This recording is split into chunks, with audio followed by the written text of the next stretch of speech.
Samantala sa patuloy na pagpapaigting ng kampanya kontra iligal na droga, naaresto ang isang lalaki matapos mahulihan ng mahigit kalahating milyong pisong halaga ng shabu sa Balasan, Iloilo.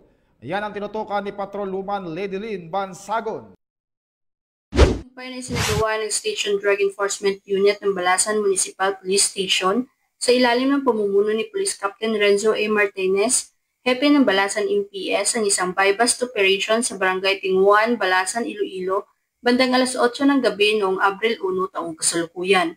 Target ng operasyong ito ang isang high-valued individual na nasa Regional Drug Watch List na kinilala sa alias na Junjun, 39 na taong gulang, isang internet technician at residente ng Barangay Dolores, Balasan, Iloilo. Matapos ang halos isang taong masusing pagmamanman na bunga ng mga ulat mula sa nag-aalalang mamamayan ng Balasan, nakumpirma ng Station Drug Enforcement Team ang pagkakasangkot ni alias Junjun sa iligal na droga. Sa isinagawang operasyon, nakumpiska mula sa sospek ang mahigit 80 gramo ng shabu na may tinatayang halaga na 544,000 batay sa standard drug price. Lumabas din sa imbestigasyon na nagmumula ang kanyang supply ng droga sa Roas City at Iloilo City at ikinakalat ito sa labas ng Balasan, partikular na sa Carles, Iloilo at Estancia, Iloilo. Napag-alaman ding may dati ng kaso si alias Junjun na may kaugnayan sa Republic Act 9165 o ang Comprehensive Dangerous Drugs Act of 2002, pati na rin sa Republic Act No. 10591 o ang Comprehensive Firearms and Ammunition Regulation Act. Sa kasalukuyan, nasa kustudiyan ng Balasan MPS ang arestado para sa tamang dokumentasyon